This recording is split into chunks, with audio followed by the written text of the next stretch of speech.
So good morning, Rena. How are you? I'm doing great. How are you today, Cynthia? I'm fine. Well, we're going to have our Rena and Cynthia discuss. So Have our cheers. morning coffee. Hi. Mm.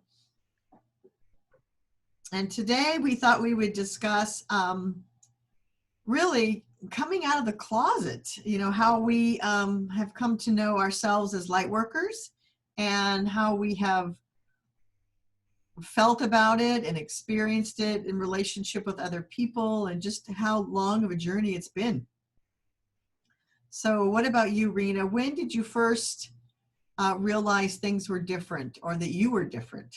Oh, gee. I think that when I was a real little girl, I remember looking up at an older person and telling them that I was going to live to be 120. And I don't know why I had that number. There was one of those moments that came with a knowing. I was very young, 7 maybe, Mm-hmm. and I just spoke with a knowing. And the reaction that I got from this man was, "Oh, you don't want to do that. You don't want to be in a nursing home and feel," he went on and on and on about aches and pains of being old. And I just remember thinking, okay, number one, you're wrong. That's not going to be my experience. And number two, I just learned not to say that to people. But I realized that, and then I was also a pretty lonely child because I didn't have brothers or sisters or a mother even.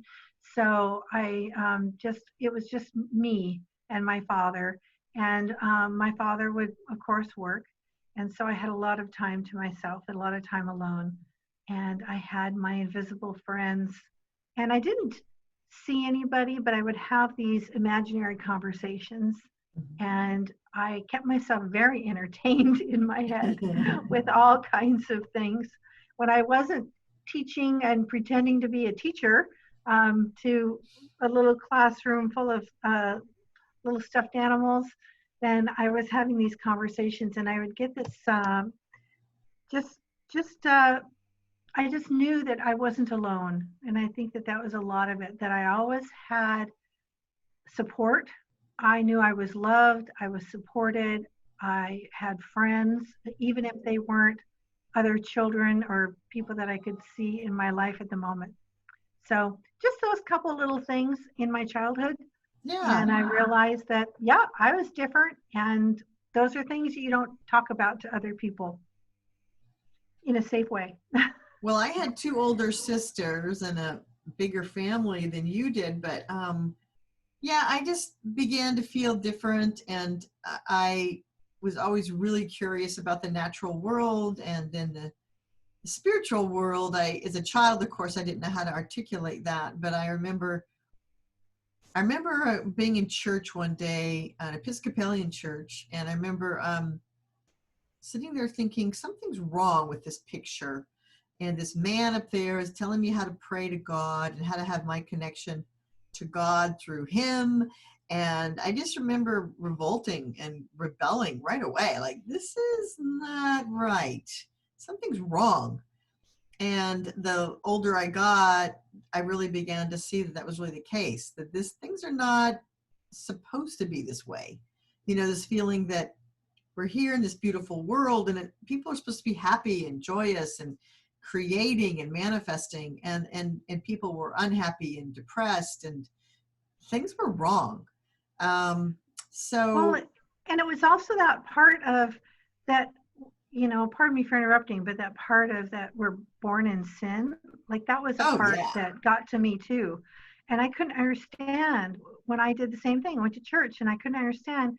I go, no, no, I'm a good girl. Like, Yeah. I'm not a bad girl. Yeah. And who makes you decide that I'm not? And I'm Right. just like, no, you went to college for this? No, you're not any better or any closer to God than I am. I knew that as a young person as well. So Yeah. it sounds like you were on the same track. Yeah, and I was rebelling against the narrative. Now we call it the narrative, but I was rebelling against the religious narrative really early. Yeah. But just like you, I think you've told me you went and visited lots of different churches, and I did the same thing. I went to Methodist and Baptist and Lutheran and Catholic, and I went to a few synagogues, and so I did different exploration around things, and realized there's so much more. I started seeking out sort of the deeper questions, just really who I am early on, but nobody could come close to telling me, why are we here? Who is God? What is this world? Why are things gone so awry? Why are things so off course? And then I began my real spiritual awakening, I think, at the end of high school, when my friend Beth, who I was recently told she is on the other side now, but she introduced me to the Seth material, and my first book here, The Nature of Personal Reality. And Wow. this book, it was written, I think, in 72 or 3 by Jane Roberts, who channeled Seth. Anyway, that was a big awakening. And I remember thinking, wow, this is amazing, so amazing. Nothing in school was this exciting. Did you have a first book that you liked? No, other than the ones you introduced me to. We've been friends for so long. We have. So did you Yeah, see so my next encounter was meeting you and having you introduce me to the Seth material. And no, I don't think I read her books. Okay. But I know that you and I shared quite a few books, Raphael, And the most important Ramtha. one was this one, Yep, Ramtha, the white that book. had a big impact on us. That we went and saw Ramtha in 1985, 87. You're dating us. And yeah, and we I love the way he starts the book, to the God that lives within you. And this was the first time anybody, any entity, any being, whatever, introduced the idea that I have God living in me. Because going to church, it was always God was something outside of me, better than me. I could never reach it, attain it, be it. It was so far away. Exactly. And so Ramtha was the first one that said, you are God. Right. And then I Bring couldn't it even, inside, which opens the doors to meditation, yeah. right? Because then if we can bring things inside and bring that divinity inside of us, then we can breathe into it and start using our imagination to recreate. And that then sends this whole thing of being empowered. Yeah, and I power inside of us. Do you know that when I first read those words, I couldn't even say it out loud? That I felt so little about myself. I felt that I was so insignificant of a person, that I was so unimportant, that I could not even say, I am God. I am God. I couldn't even say that. I don't know how long it took me. We're programmed. And a lot of people are programmed, which is kind of the whole point of this little video here, coming out of the closet, is to talk about how we can empower ourselves and each other and everybody watching this, that if they do have things to say, that they feel empowered that they can do that, because it has been a very disempowering program that we've been raised with, at least you and I, being born in the 60s. Yeah, we've been definitely in the Matrix. And then the Matrix came out in the 80s, late 80s, early 90s. And that was so disturbing. I couldn't even watch it. And I still find it so disturbing, but there's some scenes from the Matrix that I remember really well. One of them is when Neo stops the bullet coming at him. He just holds his hands up and stops it. Yeah. And this whole idea that we are that powerful that we could stop a speeding bullet is just an incredibly exciting and amazing thing. So I've just been in this journey with you and others, and just really, really, we have just scratched the surface of what we are able to do and who we really are. That's another thing Ramtha said, and Seth also would say, you don't know who you are. And I would say, yeah, I do. I know my name. I know where I live. I know who my parents are. but they kept You don't saying know who over you and over, really you are. don't know who you really are, right? Yeah, right. And so I was just surprised by that. What does that mean? My phone, excuse me. Um, so yeah, so when you heard that you don't know who you really are, what do you say to that? Well, I had the same feeling you did.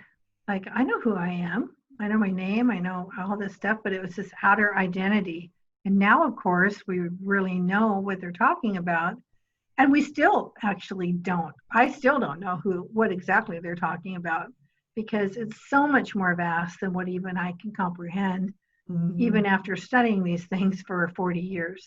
Yeah. That I am so much more than what I think that I am. Yeah, and we I all know are. that. I We just don't know how much more.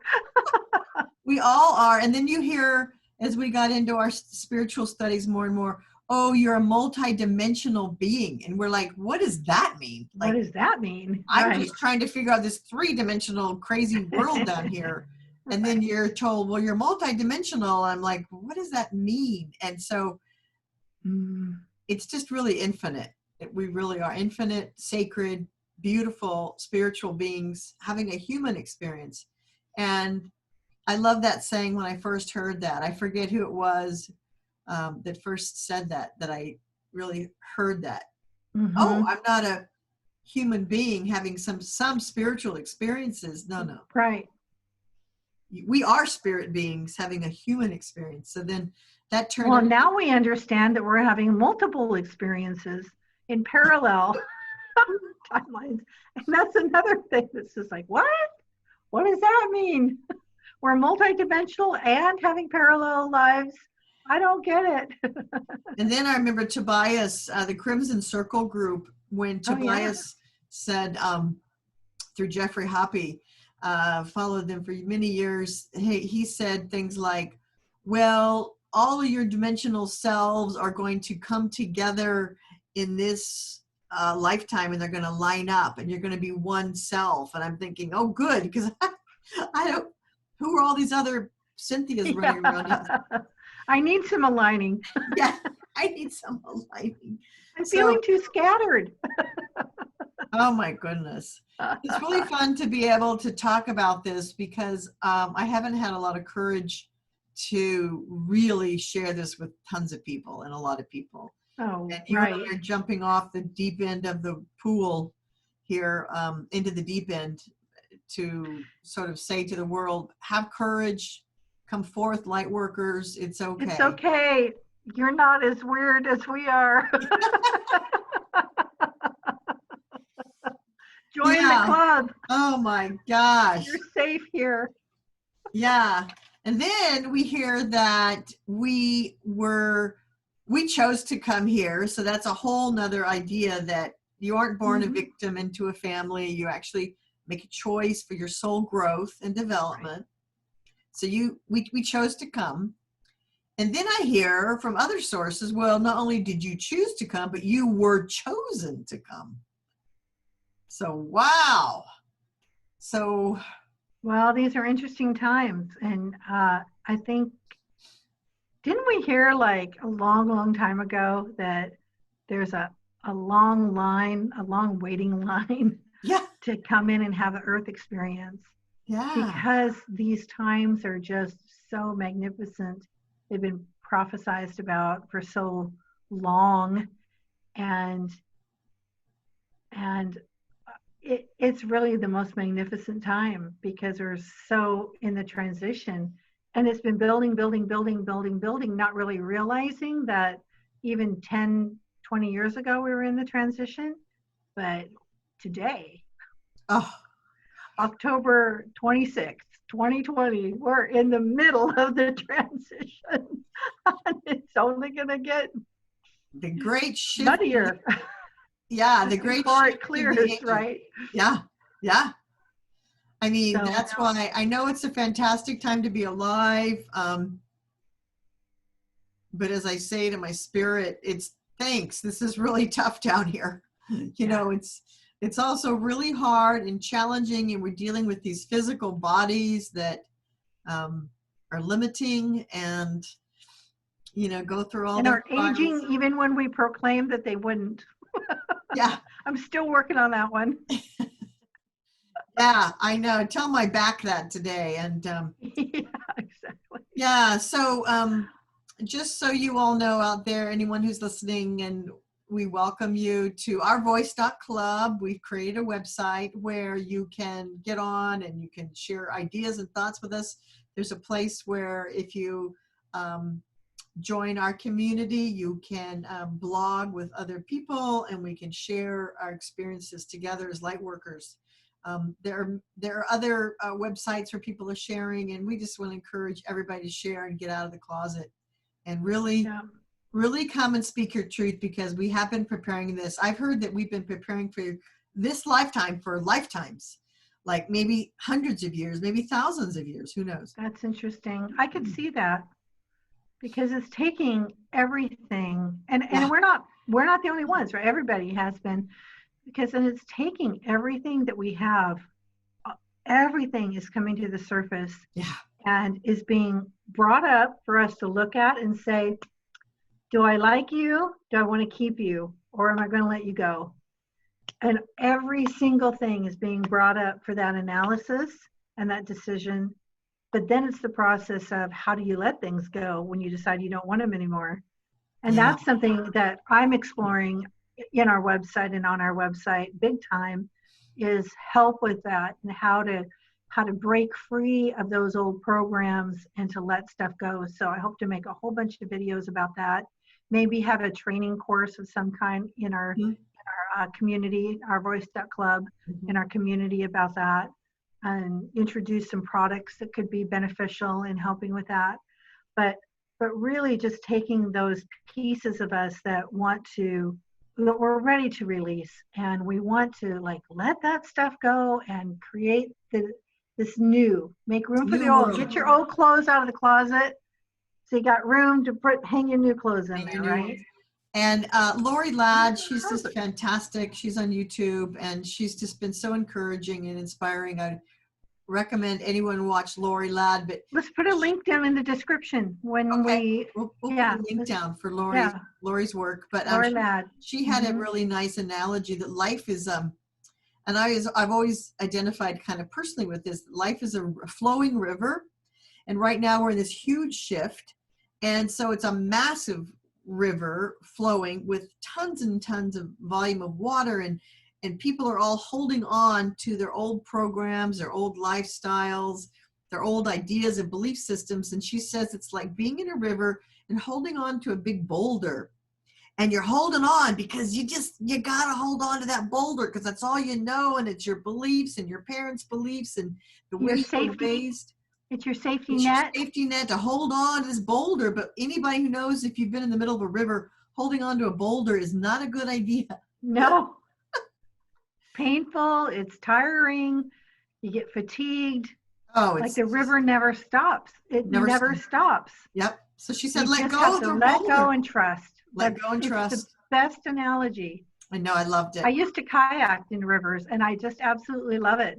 And that's, learning to, we had a rubber kayak, and I just loved it, and learning how to bounce. Like, there were a lot of rapids, but you learn how to avoid the big ones, or then if you do hit something, you just kind of bounce off and keep going.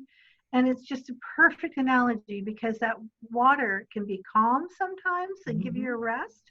And then it could be violent sometimes. It could be rushing. It could be strong. It could be overpowering and just spray you down. It is a great analogy for life. It really is. All the turns and the bumps but if you stop and you hold on and you get scared because you're not trusting, that's when you don't make any progress, and all you do is get beaten down. Yep. So I love that analogy, and I think that's what we're in. We're all in this raging river right now of spirit coming through and light and photons and the photon belts and everything that's happening in this great shift of consciousness. And We all just have to let go and go with this. Dark being exposed. And yeah, the evil is being exposed, and it's just so great. We have to move forward and let go of what we think Breathe we and know. trust. Breathe and Mm-hmm. trust. So, Yeah. well, And thanks. focus on, focus on the end journey, right? So we always want to like make sure we remind people and remind ourselves as we're reminding other people to focus on the end journey and live in that future moment where we're going, focusing on where we want to be, and not holding so tightly on the little things that aren't working in our lives. Yeah. Yeah, It's a perfect. great thing. So we want to encourage everyone to come out of the closet, to speak their truth. Now is the time. And believe me, it's not easy for me either. Family members that have very different views of life and spiritual things and, politics and schooling, education, health, medicine. I'm surrounded by people who have very, very different understandings than I do. So I am working hard to be strong and courageous. And I know you are too, Rena. And we're just really saying, let's do it. Let's come out and speak our truth. But there's a caution in that because I want to speak my truth, but I don't want to do it to a point where I'm harming somebody else or I'm harming the relationship. And so that's why this forum is so good. But I also think we do need the courage. And then when something happens, like I have the situation the other day where I spoke my truth and I forgot who I was talking to. And so I offended someone that I care very deeply about. And that didn't feel so good in that relationship. And I'm not sure where that's going to go, whether that is forgiven on this person's part. But I had to do my own internal work to let go of that because it brought that up, that fear. Why was I not speaking my truth in the first place? For this exact reason. I was afraid of offending people. I was afraid of hurting somebody's feelings. I was afraid of the judgment they might have about me. All of these things stopped me. And so sure enough, the one time I kind of forget who I'm talking to because I know a little bit about where this person's coming from, and I spoke a little too freely. And so there was that sense of pushback of being offended. And so we just have to work through these things and know, I think, have some, at least for me, I don't know how you feel about this, Cynthia, but have a little bit of inner guidance and just ask, maybe a little more intention of asking what is appropriate for me to say in this moment to this person. Because I think those people who do just spill their guts and say everything they want to say, they might do some more harm than they do good. They might feel great to them, but are they really elevating the planet? Because they might be turning people off who would otherwise be willing to listen were they to say it in a different way or not so much or whatever. But what are your thoughts on that?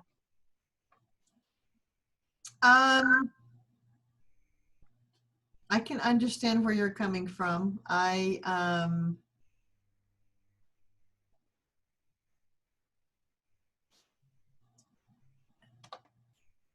Well, I think that's a really good point, Rena, about sharing with someone. And sometimes there are consequences when we share. And sometimes it's not the reaction that we would, that we were hoping for, or it's a different kind of reaction. But one of the things that I think you and I agree on is that when we do speak our truth, we always sort of listen to that inner guidance, and we always set an intention that it be for the highest and best good of the person that you're speaking with. Exactly. And when they can, kind of give you a signal or not, it's good, because speaking our truth is important, and we also have to respect others. For example, my daughter the other day, I was starting to tell her about something, and she said, "Mom, I can't hear that right now."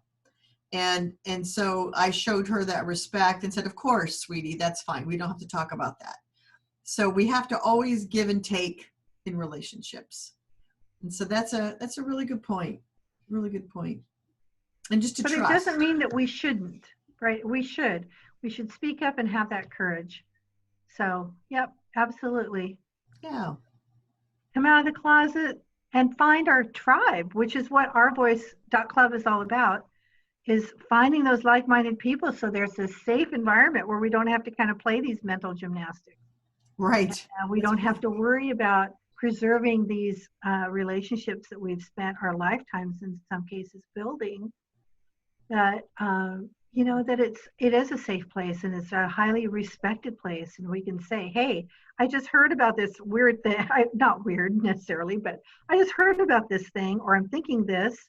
What are anybody else's thoughts out there? Right. And I agree. Well, so that's what our community is about. Open dialogue. Yep. Mm-hmm. Well, thanks for joining me this morning, and thanks for joining us. And we hope that you will keep tuning in. We'll be talking about all kinds of interesting topics in the future. And we love you. We care about you. And you are very special. And, we are sacred humans. We are all very, very special. And we honor you and thank you for being here. And we are much thank needed. you, Cynthia, for being my best friend in this lifetime. Thank you. Cheers to you. Love you. Okay. Thank you, everyone. Take care. Bye. Bye-bye.